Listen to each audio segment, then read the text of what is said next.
Hello बच्चा party, ये हमारा क्वेश्चन रे ऑप्टिक्स का है, जेईई मेंस 2026।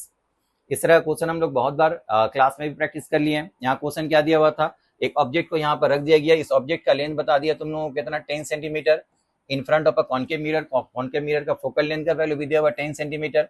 तो इसका जो इमेज बनेगा, इमेज का लेंथ कैलकुलेट करो। तो इमेज का लेंथ कैलकुलेट करने के लिए हम लोग क्या कर सकते हैं बताओ। इसका दो एंड अगर मान लेंगे, एक एंड ए है, यहाँ पर डायग्राम के अकॉर्डिंगली देख पाते हो कि इसका पोल जो है, पोल से लेकर के पहला नियर एंड जो है 20 सेंटीमीटर डिस्टेंस में, क्योंकि इसका फोकल लेंथ 10 सेंटीमीटर दिया हुआ था, तो ये वाला 20 सेंटीमीटर उसका सेंटर हो गया, है ना। तो सेंटर के ऊपर पहला नियर एंड रखा होगा और दूसरा एंड जो है बी यहाँ पर है, ठीक है।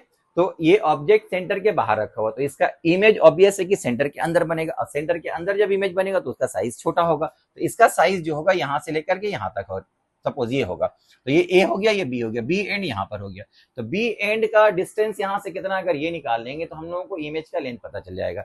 देखो ए तो सेंटर में रखा हो तो उसका इमेज तो यहीं पर बनेगा, सेंटर पर ऑब्जेक्ट रखेंगे तो इमेज सेंटर पर बनता है। बी का इमेज इसके अंदर बनेगा, तो बी का इमेज जो बन रहा है उसका डिस्टेंस हम लोग कैसे निकालेंगे। तो ये दो तीन तरह से हम लोग निकाल सकते हैं। एक मेथड जो हमको सबसे अच्छा लगता है, ये तुम लोग को बता रहे हैं। देखो यहाँ मान लो अगर फोकस होगा, तो फोकस से लेकर के इस एंड का डिस्टेंस कितना होगा। देखो ये 10 सेंटीमीटर प्लस इसका लेंथ 20 सेंटीमीटर ना, तो फोकस से लेकर के उसका इमेज का जो डिस्टेंस होगा, ये डिस्टेंस कितना होगा, ये निकाल लें हम लोग। ये कैसे निकालेंगे, तो अगर ऑब्जेक्ट और इमेज का distance from the optical focus calculate करेंगे, तो हमारा न्यूटन्स फॉर्मूला जो होता है वो x into Y equal to F square होता है ना।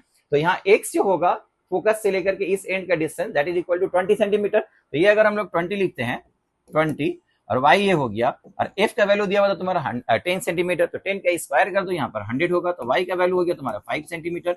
ओके, तो ये इमेज जो बना, बी का इमेज जो यहाँ पर बना, उसका फोकस से डिस्टेंस हो गया 5 सेंटीमीटर, ये टोटल डिस्टेंस था 10 सेंटीमीटर, तो सिर्फ जो इमेज का लेंथ होगा that is equal to 5 centimetre. Okay, तो your correct answer is 5 centimetre. ठीक है बच्चा।